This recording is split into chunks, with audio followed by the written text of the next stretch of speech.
So good day, friends. This is Dr. Bob Hamilton, and you have tuned in today to the Hamilton Review, where kids and culture collide. Thank you for making us part of your life today. It means a lot to me, and if you like what you hear, pass it on to your friends and your family, because I keep bringing to you on a weekly basis amazing people. And it turns out that last week I had a guest whose name was Jill Simonian. I brought her back this week too, because she was so good. And we're going to get into some other issues. She is the current director for PragerU Kids, and she's held that job for the last 3 years. And she has a lot to say about kids and what's going on in the culture. So, Yes. Jill Simonian, thanks for being here again for the Hamilton Review. So happy. Thank you. So it's such a pleasure. So I'm not going to give her full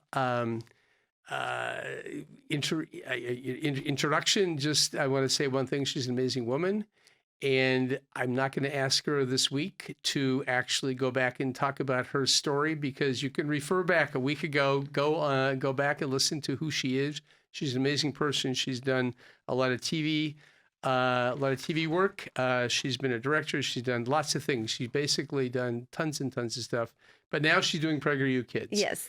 And Jill, I want to go back, go back to what we were talking about last week a little bit in terms of PragerU Kids. And I want to ask you some personal questions. Okay. And first of all, why are you doing what you're doing? Well, I was offered the job, and just like you said, everyone can listen to how I got the job. It's a really kind of spontaneous, out of the blue story, which I now realize was one of the biggest blessings of my life. Well, Sure. You know how they say God places you somewhere to do something. This was one of those situations. Yeah. So they can go back and listen to how I got the job. But I'm doing what I'm doing because I really am, and I always hesitate to say this because I don't want to be an alarmist or a fear monger, but I'm actually really deeply concerned about America's future. Our kids don't know America's history. They don't understand. I should say this. Our kids, generally speaking, are not being taught to understand American history. They're not being taught to treat each other equally as we're created equal by God. Too many children in too many schools are being taught to identify each other by their skin color first, which is terrifying. Last time I checked, that was called racism and segregation, right? Sure. And frankly, if this next generation of children, and I'm even going to go so far as to say, when I say children, I'm including high schoolers and also college, although we've seen the state of our colleges right now with, so much corruption and divisive policies being injected into what's being taught at some of the most prestigious universities. If this next generation of children do not understand what binds us together as Americans, we're not going to have a country left. Yeah. And that seems so extremist to say out loud, but it's something that I've really come to understand in the last few years, that we have a big, big problem.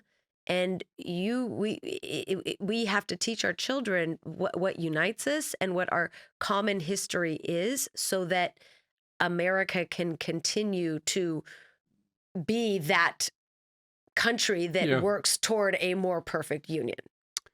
So that city on the hill, as Ronald Reagan put it one time. One of the things that, when you talk about just the idea that kids are not learning history, they're not really learning, things that I remember learning. Mm-hmm. I actually do something with my teenagers in my office when they come in around a holiday, for example, say Veterans Day or whatever. I will go, what do you know about Veterans Day? Oh, I love this. And I have, kids, the mothers are usually there with me. And so I will ask these teenagers, tell me a little bit about Veterans Day. And they really don't know. They don't know Yeah. the origins of Veterans Day. Of course, it was in other countries. It's called Armistice Day, and it was actually the end of World War One, and that that was on November 11th in 1918, and it was at 11:11 a.m. on the war ended, right? Yep. And so they don't know that. They don't know much about a lot of the holidays. They don't really know much about even our presidents. And I sometimes, and some of these kids are going to very elite, very expensive schools, and I look at the mother and I say, did you know how much you're paying $50,000 a year for you, and your kid doesn't know about George Washington, you know? And she goes, why don't you know about George Washington? She yells at her kid. But I do think that there is this really a lack of certainly American history going on in the culture. And it bothers me too. It really does bother me in a big way. So that's one of the underlying motivating reasons why you're doing what you're doing. Yeah. And truth be told, I admittedly found out to my surprise that I myself am a part of that problem. Yeah. Prior to working for PragerU Kids and really developing these shows and learning what I am trying to teach, I walked into PragerU Kids, and this is super embarrassing for me to admit, but I did not know much of the history that I now know because I've researched it and written the show about it and delivered it on camera to teach children. I walked into PragerU Kids, and in one of the very first meetings with our incredible CEO, Marissa Streit, we were developing one of the first children's show, Otto's Tales. And she sat down with me and she said, okay, we have got to teach our kids, the purpose of this series, we have got to teach them our American values. And I was sitting there, just hired in this new job. And I remember thinking, what are our American values? This is don't laugh at me. You can laugh. You can laugh. We'll laugh together. But I remember thinking, what do you mean? What, American values? Like, I don't know, red, white, and blue. What do you mean? Like, what are you talking about? And then when responsibility, hard work, how we were a nation created with Judeo-Christian values, how we value equality under God. I'm realizing, I go, oh my goodness, what was my education growing up? And I had a wonderful elementary school, middle school, high school. I mean, I went to a gate school, for goodness sakes. Yeah. Okay. Gifted and talented. Yeah. And I came out of it not understanding our history that I should know, that every American should know. So that was very scary to really understand how far back the problem went. Sure. And just to see what's happening in schools now. And I'll share this with you very quickly. One of the very first alarming things that I noticed in my own kids' previous school, we went to a very prestigious public school where people moved to the area to go to this public school district. And we were there and we were happy and my kids were in school. The lockdowns happened. I saw what was going on Zoom. And one of my daughter's teachers at the time, it was September 11th. Yeah. And it was, 2020. Sure. She was giving the lesson online about September 11th. I was witnessing all of it because my kids were home, because the schools were closed. And I saw that she gave a complete, what I call non-lesson about September 11th. She did not give these children at the time any facts. And I'm not talking gory facts, but I'm talking age-appropriate facts. Who attacked America? Why America was attacked? How America, united afterwards. Sure, responded. And none of these factual things were offered to this classroom. And there were children asking questions on the Zoom. One child literally asked, who attacked America? And the teacher's response was, well, it was really a mindset. And I'm watching it and I'm thinking, these are 10-year-old kids. You can say there was a dangerous group called the Taliban who hated America, who attacked America. Yeah. and then leave it at that. So The history was non-existent. Well, And right then I thought, none of these kids are going to learn anything because they're not learning anything. well, they're not being taught. And it's scary. Yeah. So, yeah. So when I think about American values, and Dennis Prager, the named, PragerU is named after Dennis Prager, who's a talk show host for those who may not know that name. Anyway, so Dennis has got a thing. He says the Holy Trinity, in quotation marks. Yes, I love this. For America is e pluribus unum, out of many one, liberty, and in God we trust. Yes. And by the way, those are all words that are found on every U.S. coin or bill. Okay, if you look at your dollar bill, you'll see these words written on it. And people don't look at the words. I mean, I don't think I did for a long time. But when you think about that, liberty, okay, liberty is one of them. Is that not an American value? Yeah. Yeah, it is. Yeah. It really is. Mm-hmm. And it's a beautiful value. You think about the liberty we have to have this conversation right now. Mm-hmm. In other places in the world, guess what? We couldn't have this conversation. Right. We really couldn't. E pluribus unum, that idea is a beautiful thing. That we come from Armenia. You're fourth generation Armenian. You said that on the first show. Oh, yeah. And, I think that's wonderful. And I'm a second generation Swede. Yeah. And it's also Norwegian. So I have a little bit of European, history as well. But the point is that we come together in this beautiful place called America, and we figure out how to make it work. Mm-hmm. And for over 200 years, it's been working pretty well, right? It's amazing.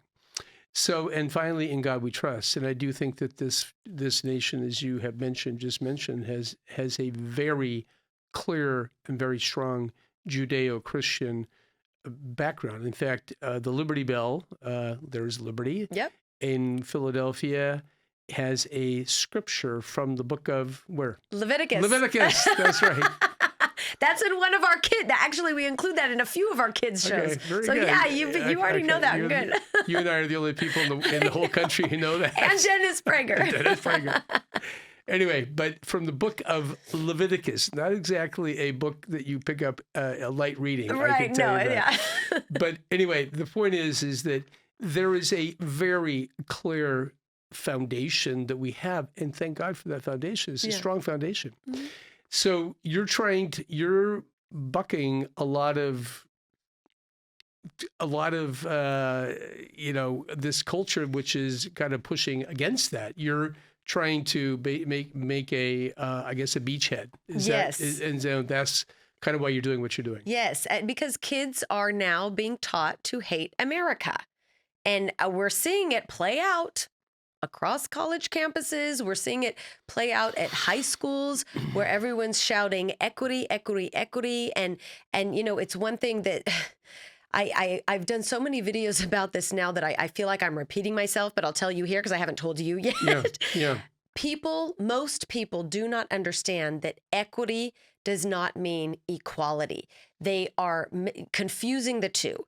Equality means that, of course, everyone has an opportunity to work hard, to create something for yourself. You have the opportunity to build yourself into something better. Yep. We are all equal to do that in a meritocracy system. Equity does not mean equal opportunity. It means give preferential treatment to this one, keep this one down if they know too much, so that everyone ends up on equal footing. And so many of these school districts, public schools and private schools now, are implementing these diversity, equity, and inclusion programs, which sound so great because, yes, of course, diversity is a good thing. Sure. Well, we actually have diversity, yes. E pluribus unum. Yes. There's by definition, America is highly diverse. Diverse. You just all you have to do is walk down the street and open your eyes, right? Yes, exactly. Yeah. And equity is confused with equality. And then inclusion, of course, everyone wants to be included, but that's a whole other situation where I'm not going to get into that now. But the equity factor is that the many schools, and particularly the teachers unions and politicians, are trying to create equity within our schools, which is not meritocracy, and Yeah. it's compromising the education that our kids are getting. It's compromising how much and how little or how much they're able to excel. Yeah. And it's really the education system itself, I think, is very broken. And it's sad because you have an entire generation of kids who have been taught to hate America and want to overturn this oppressive system that they've been told is oppressive, but it really isn't. No. Speaking of education, Mm-hmm. I know that you've done podcasts about lots of things, but one thing you made a comment about, and that was that the grades are going up, but in schools, but test scores are going down. Right. And so that to me that doesn't seem like it should be. If the grades in high schools and colleges too are actually going up and up and up, and they really are, everyone's an A student. Everyone's got a 4+, GPA. Yes. I gotta go. How do you get over Not a 4+? true. Anyway, now you can get over a 4.0 GPA, as we all know. Anyway, so the grades are going up, but when they actually put these kids, pencil in hand and say, okay, take the test, their test scores are going down. What about that? Because the standards are being lowered constantly. We have, in fact, there was an article, I can't remember when, it was sometime last year. I feel like it was in the summer of 2023. I might be wrong. But I was reading an article about the state of New Jersey, and it was a former educational commissioner. I can't remember. There was someone who used to work in the Department of Education in New Jersey. Gotcha. Yeah. And that person went on the record and said, New Jersey, the state of New Jersey, lowered its graduation requirements so that more kids could graduate, because had it kept the previous graduation requirements, less than half of the kids in the state of New Jersey would have graduated high school. Wow. So, of course, it doesn't make sense to raise the game, get more invested, teach children more. That doesn't make sense. Just lower the standards. That way you push the kids through, but then you have an entire generation of students who are not properly educated, who have not obtain the education or life skills that they are going to need to be able to have a job and be successful and, all of the things that we want young adults to be. So it's a constant lowering of standards. And I mean, even look at California. California now, and I am not a policy expert by any means, but California in school districts, public schools, there is very little, if no accountability and consequences for disruptive bad behavior. Teachers cannot expel students for throwing a chair across the room. I mean, I'm not kidding. Teachers cannot expel students for bad behavior because it's unequitable. We need a climate of care. If anyone who goes to a public school board meeting will hear these buzzwords of climate of care, nurturing environment, inclusive environment. These are all words that as human beings sound very good to us, and they're all things that we want. I want a climate of care for my children, but not at the expense of an educator not being able to expel a student because they brought drugs onto campus. Well, yeah. So it's a lowering of standards. And a teacher having to dodge a flying chair thrown at him. I mean, that's an extreme example, but I mean, we see these headlines all the time. So it's a constant lowering of standards. Kids don't have to, in the state of Oregon, they are, and California too, they're trying to eradicate consequences for late homework. Okay, the homework is due on Wednesday. Oh, you didn't bring your homework on Wednesday? Well, it's okay. You can just turn it in on Friday and you won't get any points off. Or if you don't do the homework at all, I can't give you an F. You'll still get a C. These are the types of real policies that are in schools now.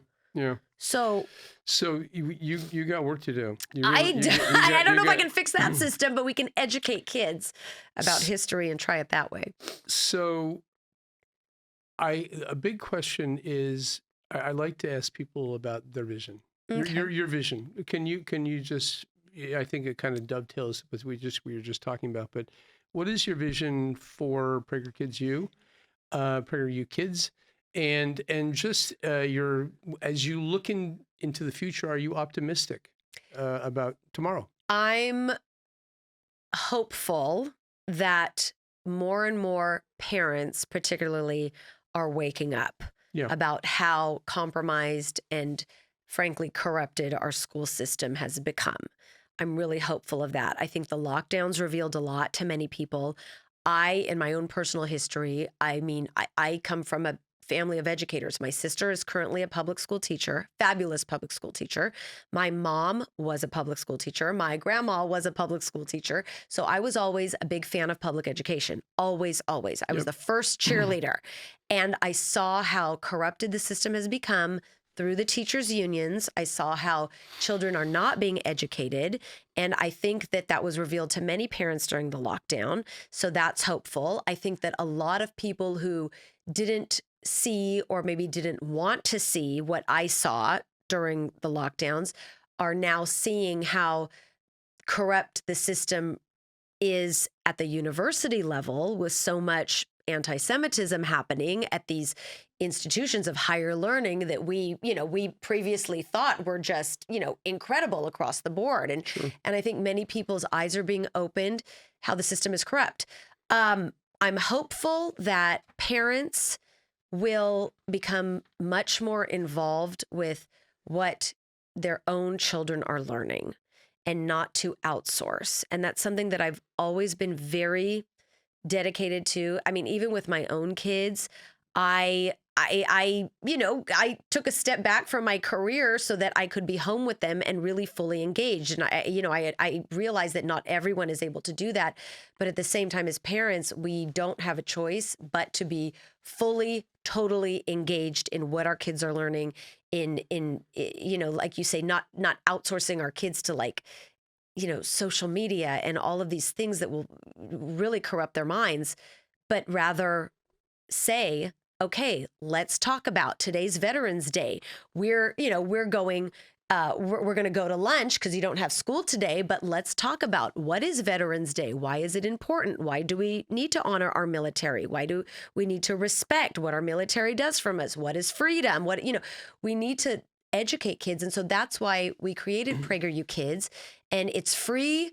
And everyone can, teacher, parent, grandparent, whatever, babysitter, you can subscribe to PragerUKids.com. You can get all of our videos on a weekly basis to just give to your kid to interact with them and watch it with them. I mean, the videos are like 8 minutes long. It's not these long programs, Yeah. And I really hope that we just take the education of our kids into our own hands to sort of combat this system, because undoing the system, the system didn't become corrupt overnight. It took 20, 30 years. And I think it's going to take another 20, 30 years to maybe unravel and do itself and course correct. Yeah. But it's up to us in the meantime. Do you think that the pendulum, we see these, historically in this country, we see how the pendulum kind of swings one way or the other way.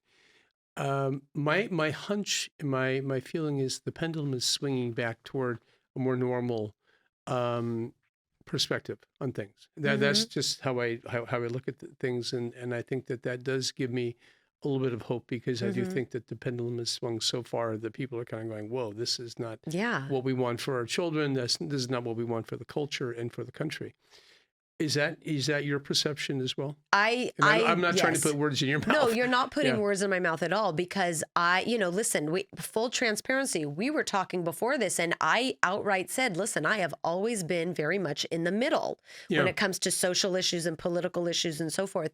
But things have just gotten so radicalized. Yeah. And I'm not laughing because I think it's funny. I just, it's just, I have a hard time understanding why it's become so radicalized. And my hope is that the pendulum is swinging back to the middle, where, someone might be conservative, someone might be liberal, and we can say, listen, we don't agree on these particular issues, but we agree that we're both reasonable. Yeah. And these are unifying value. Hard work is a liberal value and a conservative value, I would hope. Yeah. You know? I mean, So- something kind of in the current news today is, I don't know if you know this or not, but Israel was in a gigantic political kind of war with each other before the October 7th event. Okay. And there was a lot of, demonstrations that were going on in the country. The attack on the people of Israel on October 7th by Hamas really has now unified them in a different way, in a new way. Yeah. And they're in war. They're fighting back, and they're losing men. They're losing people in that war against Hamas. I hope it doesn't take that kind of an insult to this nation for us to be reunified, because when the politicization of our country right now is pretty intense, and I do think we need to walk that back. My prayers are for America. I love America as well as you do, and I do share many of the thoughts that you're sharing right now. These are things that I kind of think about and keep me up at night sometimes, thinking about them. I have one last question for you, and then we're gonna end it. There are a lot of challenges we're looking at, a lot of things going on. What do you consider to be the big challenges that children are facing today? Social media. Hands down. I think, and I'm going to speak very abruptly here, and I will probably get a lot of hate for this because I have in the past. No child needs a phone. Sorry, but not sorry. No child needs a smartphone. Okay, smartphone. I'm going to say smartphone. I'll say that. Okay, now the flip phone is... No. The flip phone, yes, I understand. The communication devices are okay. Yeah. When I personally see, and this is just me, and we can agree to disagree or whatever, but when I personally see an 8-year-old or a 10-year-old or a 12-year-old walking around with the smartphone, and they're looking at TikTok, and they're looking, I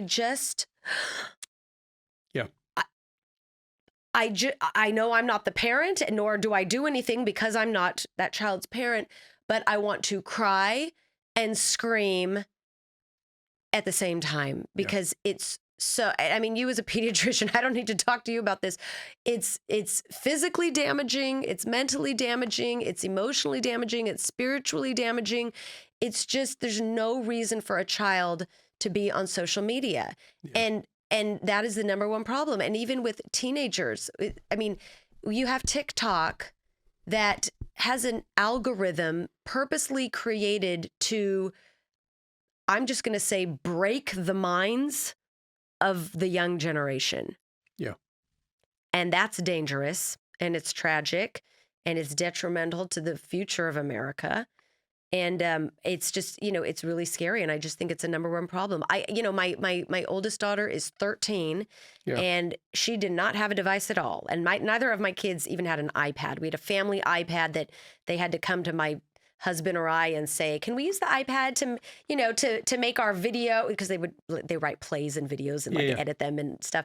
And I was like, yeah, you can do that. But we just got my 13-year-old a phone. So that she can text me when I'm at work and if she's at, an activity or something. And we basically neutered this phone so that there's nothing on it except we got a neutered phone. That's what my friend called it. She goes, "Oh, you got a neutered phone." I go, "Yes, I did. And I'm very happy with it. It's text messaging. It's calling." That works, and you know what? And that's what it is. you might need to start going to production with these new. I think you'd have a big market for the neutered phones. Neutered phone, but yeah. I kind of agree. I mean, I look at this and the kids. I guess put it this way: if we were walking down the street and we saw an 8-year-old smoking a cigarette, yes, and they were inhaling and they were blowing smoke rings at people at 8 years of age. What would you do? You kind of go, stop that, young man. Stop it. Yeah. What are you doing? What are you putting in your body?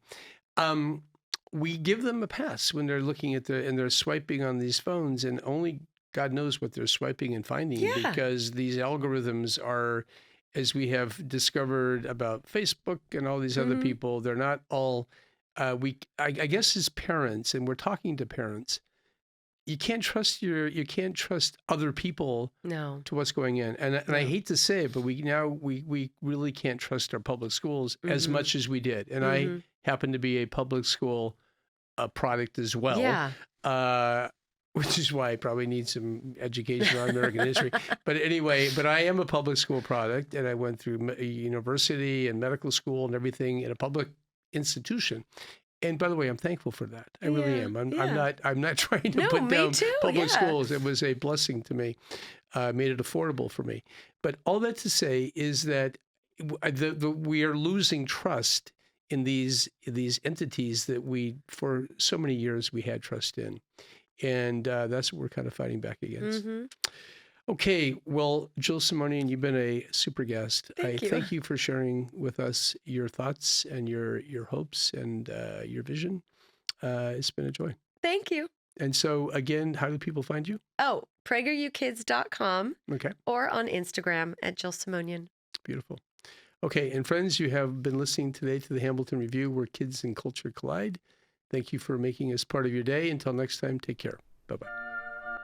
You have been listening to the Hamilton Review, where kids and culture collide.